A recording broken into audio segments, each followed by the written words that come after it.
Howdy,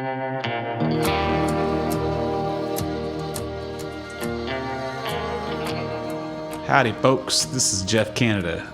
This is my podcast called Behind the Song, where we nerd out all about songs. That's it, just the song.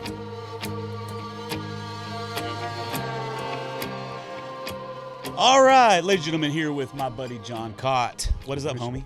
I'm here, man. Here in Conroe, having a good time. Drove all the way out to see. I did. How far was it? Katie's like only 70 miles from here, but took me on 70? Is it 70 miles? 65, 70. I'm like on the I'm on the far side. You know where Buc-ee's is in Katy? Like Buc-ee's. off 10. I hate Buc-ee's. Okay. Maybe I shouldn't have brought that up. Buc-ee's is my enemy, but yeah, I know what you're talking about. Well, that one over there, I'm out behind, like back Close to yeah, Wildcat. it's like I'm on the far side of Katy, so I come up 99. Took me about an hour and a half. Yeah. Not bad. Took me an hour and a half to get here too, and I live in fucking the Woodlands. Yes, that's wild. It's a bad time to be driving. All right, so just real quick, we're going to be talking about your song. What's No it called? Paradise. No Paradise. And that's the first song you ever released? Not the first song I've ever released. It's the first song I've released as John Kott Band. Well, let's talk about that real quick. Yeah. Just real fast. Sure. So you were the Mo Giles Band. I was multiple bands before this, but the one right before this was Mo Giles Band, yeah. Was that original music too? That was covers and originals. It was like a mix of it was the hodgepodge stuff. And so your real name is what? John Kott. So your real name is John Kott. Yeah. How'd the Mo Giles thing happen? Mo Giles, when I moved to Pensacola, Florida, was dating a girl there, and I moved there, and there was a guy named Mike Jinks that was, we think, he never really told us what it was, but we think that was kind of his alias, Mike Jinks, Mo Giles. Oh, gotcha. I think he might have been dealing drugs as Mo Giles. I don't know what it was, something along those lines. I don't have proof, but he was that band, and I kind of took it over after he got tired of it, and I just ran with it for a while. So when did you make that switch to John Kott Band? It was like end of 2022. Oh, so recently. Yeah, it's been fairly. I mean, like we straight made the real, like we stopped doing shows as Mo Giles and everything July of this year. I look at everything now as post-COVID, before COVID. Everything. Okay. So it's like if it's before COVID, Yeah. it was a long time ago. If it's post-COVID, It's BCAD kind of a thing with you? yeah. Gotcha. Yeah. Gotcha. PCAC. BCAC. COVID. Okay, so that we got that out of the way. And how did everybody find you if they want to get to your stuff? JohnKottBand.com. John Kott Band sucks. Doc. You don't have that one like No, I do? I need to get it. I'm sure someone's got it right now, and they're probably using it That's the wrong funny. way. So what year did you release this song? No Paradise came out in 2023. Okay, and you're the writer? Yep. You're the main writer? Main writer. I wrote this one in COVID. Speaking of COVID. Oh yeah. Yeah. So did it come? Did the hook come first, or did? It was weird. It was the chord progression came first, and I just kind of heard a melody that I couldn't sing at this. So it's kind of a strange story. I just had sinus surgery, so I was not like I couldn't sing good. Like everything was jacked up. I still had blood and stuff, and I was trying to sing, but I heard something, and it just kind of kept coming and kept coming. And eventually I got to it, but it definitely went with the verses first. The chorus, actually, I can't even call it a chorus because my producer said there was no chorus to this song. So. Well, there's really not. There's Right. really not a hook. Right. It's just it's a song that has a few different parts. It was literally not about writing something that I wanted to be a hit. It was just. Well, that's everything. All right. I wouldn't say that. I mean, what I mean is I don't write. To write a hit? I don't write from that Right. point of view. Right. Well, I mean, I find myself trying to find a catchy chorus, and some of the songs that have done the best for us so far are the ones that were written under that design of let's try to find something really. And honestly, to be honest with you, when we first started releasing this stuff, that was almost like a criticism that we were getting from Texas people, was that your songs have earworms and they have hooks, and I was like, well, it's a good thing, right? And it was almost like they were saying, no, it's not. That's not. Well, what we first want. of all, never mind. I'm not going to say that because I'm trying not to. I'm turning over a new leaf on this podcast. Hey, all right. Trent and I talked about that last week. Is when it comes to writing, it's like, because to me, I like to have a catchy chorus too. I do. But it's not because I'm trying to write a catchy chorus to please the ears of someone else. Sure. What I'm trying to do is in each one of my songs, I'm trying to take the listener on a journey. Sure. And I think you have, you don't have to, obviously. I mean, you got songs like Keep the Wolves Away that have no chorus, Right. or Folsom Prison. Go down the list. There's a million of them. Yeah, but Keep the Wolves Away has got that wild hook of a whistle. Yeah, but one of my favorite songs of all time is Charlie Daniels' Uneasy Rider. I'm not familiar. And it's just a story. Yeah. It's just a story from start to finish, and love that song. So, but I do like to take the listeners on a journey when I write something. Sure. So I do try to find like a catchy or just melody or go up or whatever I need to do to kind of let them know like this is we're here. We're here. Yeah. You've made it to like the right. This is the part you should really pay attention. I mean, yeah. I get it, and that's the producer that we were working with when we did this wasn't familiar with that style of music. He's a very pop oriented, hard rock pop. There's got to be hooks. Yeah. And he was very confused by the song, and I remember playing for him. I played him like Broken Window Serenade, and I was like, this is just a story, dude. It's got like 5 verses. Yeah. It slays. Like the people love it because it's a fantastic song. Yeah. He still didn't get it, but I was ultimately at the end. He lost the war. I battled through it because he wanted to make it a catchy. Well, there is no right way. Sure. And that's what I was going to ask you is when you write, like for this song particularly, like did you already have the lyrics or did you write the music and then put the lyrics to the music? The music was there first, and then there was a reason that song. Like I said, we were in COVID lockdown, and so my wife and I we've had a good relationship, but I leave every week, so it kind of keeps us healthy in the fact that I'm gone and I come back and I'm gone and I'm come back, and Dad all of a sudden was gone, so we were around each, and she was working from home. She kept working like I was, like we were just at home. She was still working, had to set up a home office, and we were at each other's, and I was like, oh, she's really learning a lot about me right now, man. This is definitely no paradise for her living with me. And then I just started writing. I'm like, oh, it's great. That's a great idea. And I kept going with it, and things just really poured out strangely fast. And that's why I said, whenever I was there, I was like, that's it. I don't have anything else to say. And I don't want to say it a different way. This feels great to me. I'm happy with the song, leaving it. And I brought it straight to the band, and once we got out and everybody was like, let's go, let's just do it just like this. And it was honestly, from I think we just released the 8th song. I've got our 9th one that is being mixed now, but that was the easiest song I think I've ever written. It was wild. So I still love it. My wife still loves it too, which is good. It's a good sign. It's a good song. It's definitely a good song. Do you have a music video for that one? We did a whole music video for it. And that was fun. It was cool. It was the first like full-length music video that we did, and it turned out pretty good. Did it in New Orleans. It was fun. What is your favorite lyric in the song? Do you have one? Gosh. I think it's just the opening line. The loving me is no paradise. Yeah. I mean, knowing me and what any girls had to go through in a relationship with me, or anybody, not even just a girl, just anyone that it's I feel bad sometimes. I'm a good person to be with, and I'll take care of anybody that I love. But I've had my moments where I'm same here. a little, I got the devil inside. Kind of thing that I won't hurt anybody. It's just there's.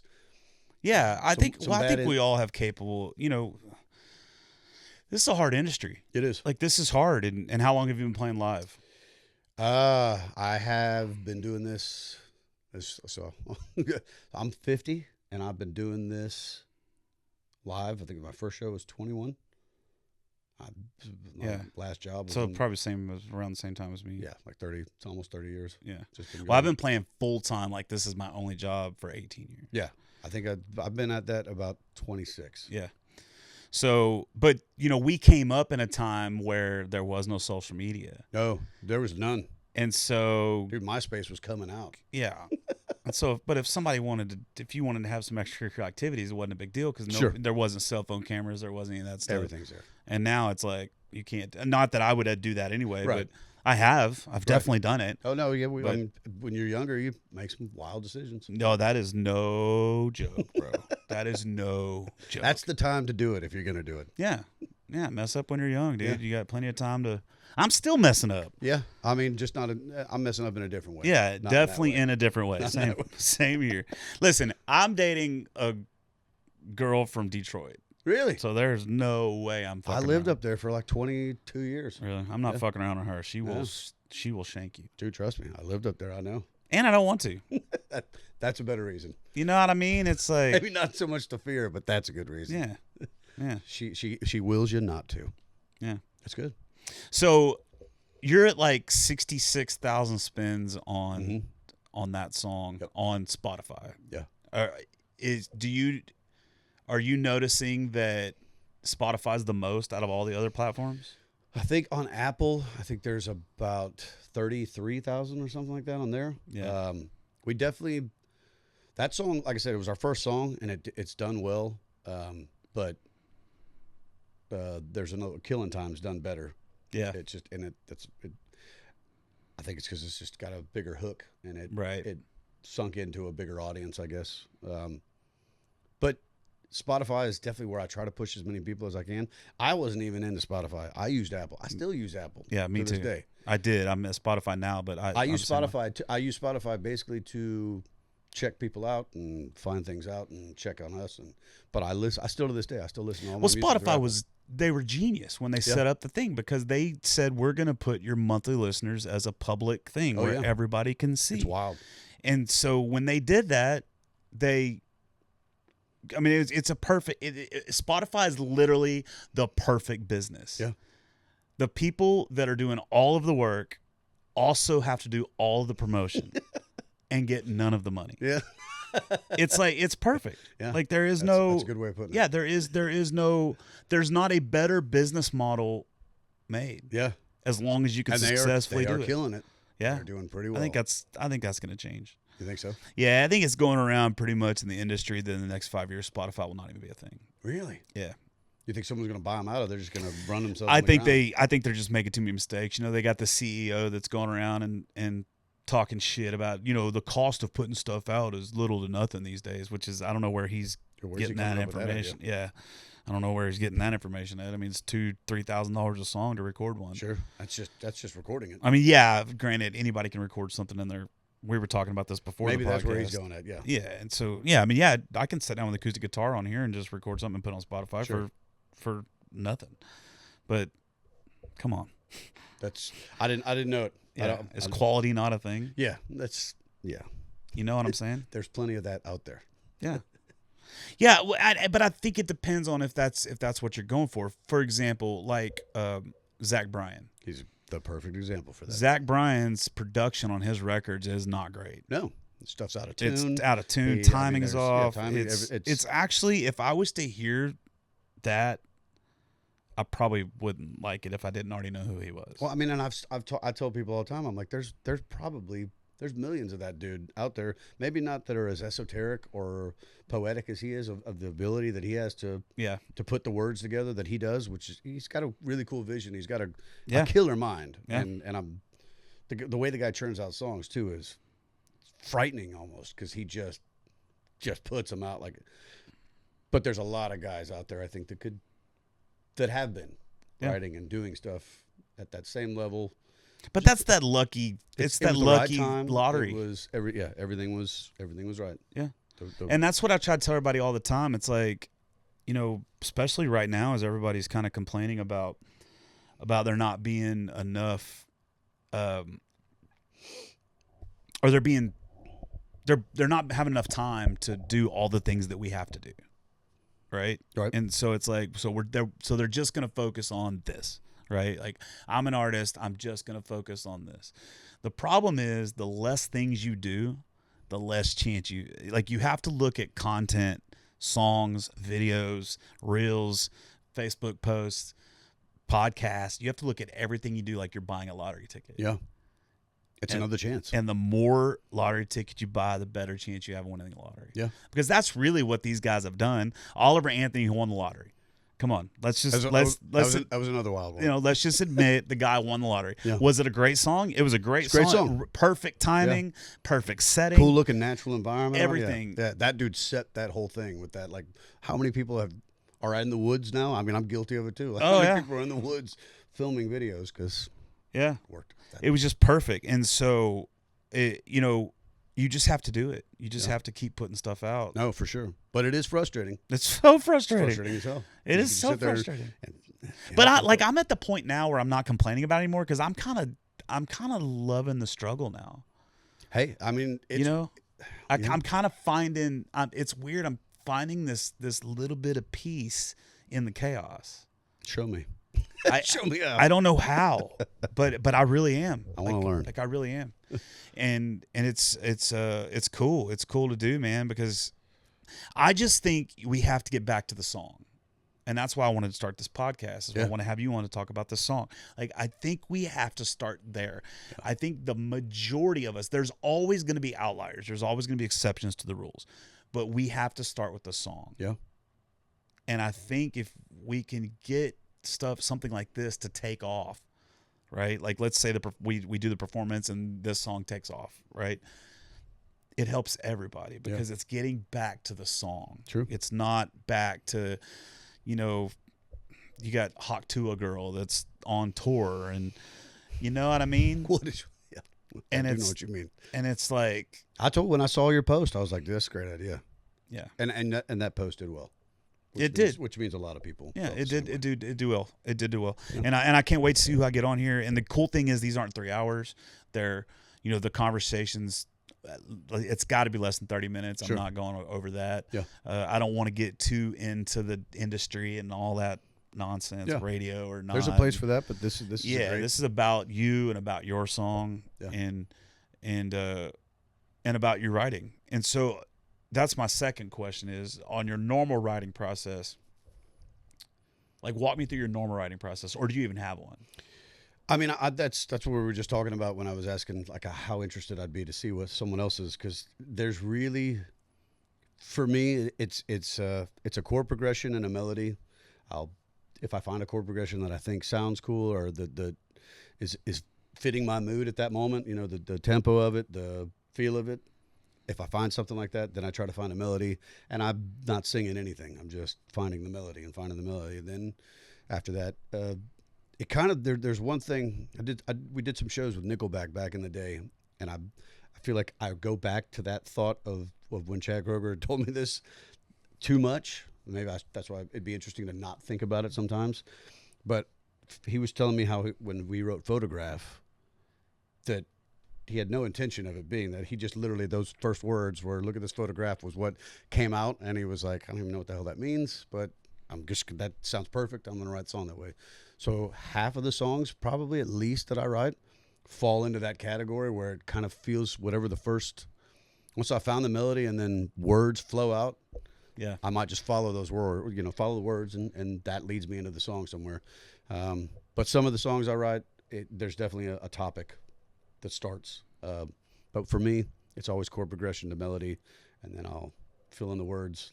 So I've never done it the other way, where I've seen a lot of people that walk into a place with, a piece of paper with their lyrics written out. And then that's how I do it. Right. And I know there's a lot of people that do, like BJ Barnum and stuff that I've seen those guys do there. And I'm like, I'd love to try it. I just don't know how the hell to squeeze those words into the phrasing. And I think I'd get frustrated, but I've never tried it. Well, I think what you do is you have a skeleton, right? And so you have, like, I'm working on one I just started working on yesterday, and the line just popped in my head of, I think I'm going to hitchhike up to Tulsa. That's the first line. It's cool. And I was like, all right. And so I started kind of just, playing with melodies and stuff, but I do it in my head. I don't do it with an instrument. And then, and so then I start writing it, and then the last line of the first verse is, I got Oklahoma on my mind. And so I don't really know where I'm going to go on the chorus, and I don't know what's going to happen. I don't even know if it's going to become a full song. You got bookends. Right, but it's like I know where I'm going. And so but then what I'll do is once I get a snippet of that or something close, then I'll pull the guitar up. But really, I think the number one way to kill a song is to be married to anything. Sure. Like you maybe be married to the hook, But other than that, I think you shouldn't be married to anything. I Things can think move you around. should sit down. If you really want to make the best song you could possibly make, you need to have an idea, and you're married to that idea. But you're not married to anything else, because a lot of times, man, you can throw a capo on it, and it has a different vibe, and then Sure. then you could or maybe you'll do a different time signature. Maybe you'll try it as a 3/4, time instead of 4/4. There's a whole lot of different ways you can do that. But if you're married to the idea, like if you have a phrase and you're married to that phrase, well, then maybe you won't be able to write something that's going to fit in. Yeah. But if you like what that phrase has to say, and then you have this instrumentation going on over here, but they don't mesh, it's way easier to change what that says, that makes as long sense. as it's saying the same thing. Yeah. I right? get it. And so that's what I do. What I do is I write a complete song on a piece of paper or on my phone. I write a complete song, and then I'll pull out a guitar and I'll come up with some sort of a And you can start scratching if you yeah. need And it. then I just start going through, and what I'll do is now what I started doing is I actually started recording on my little voice recorder, but I started doing like 3 or 4 different ways. Like I may be like a swing. Just forcing yourself to? Yeah, it may be like Wow, a that's swing, maybe like a swing style, or it may be like a faster, or Sure. maybe slower, or maybe very sporadic on the guitar, or whatever.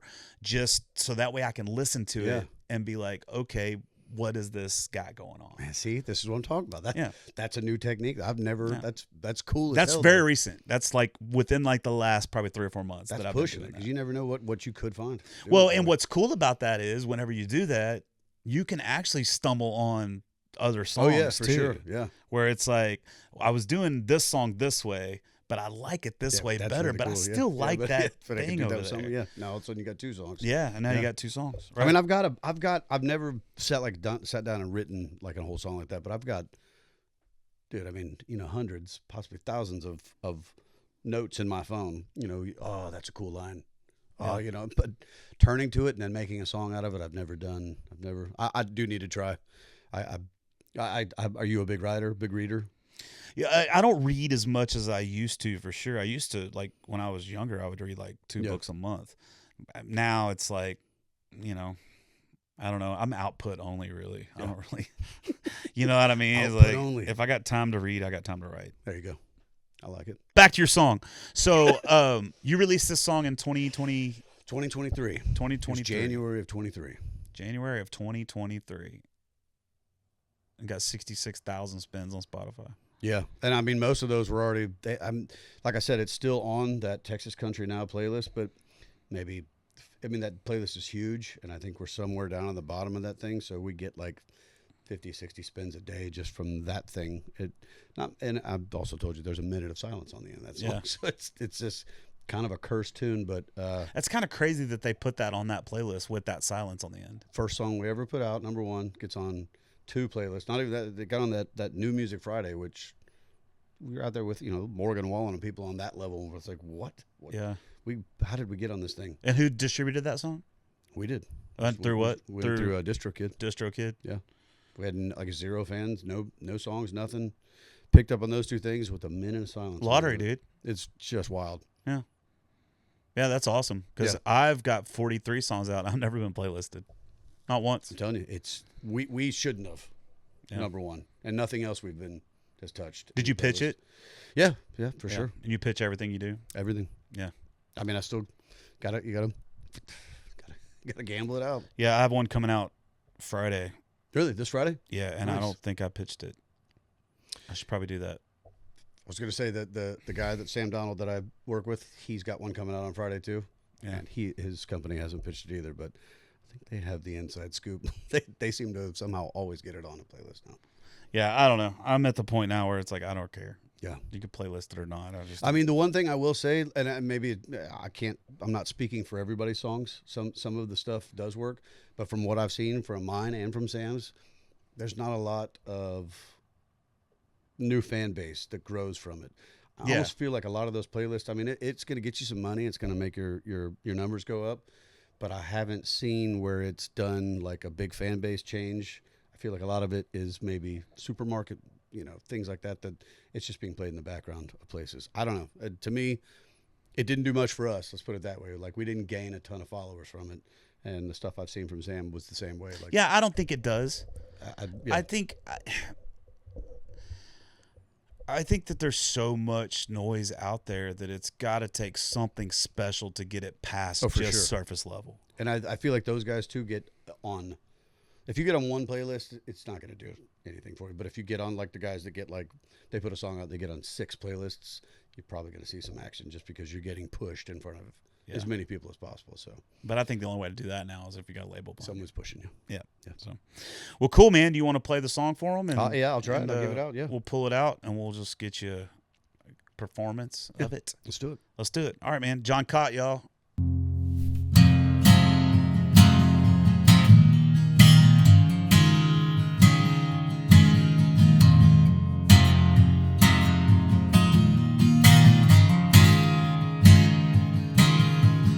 Told you once, ain't gotta tell me twice. Loving me is no paradise. But you step around, now you see the devil that's living inside of me. Now you're gone like a train on a one-way track. Ain't a man of begging gonna get you back. Every damn night I drink myself to sleep. Tears me up inside, but you can't fix me.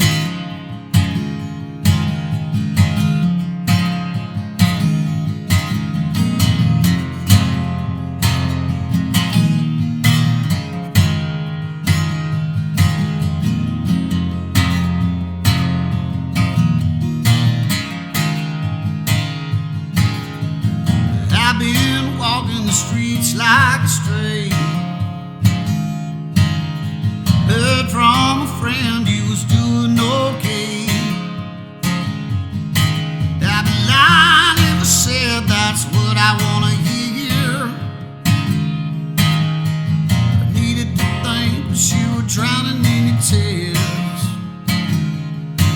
Now you're gone like a train on a one-way track. Still can't believe I couldn't get you back. Ain't no amount of pills gonna help me sleep. Curse the morning light, curses pain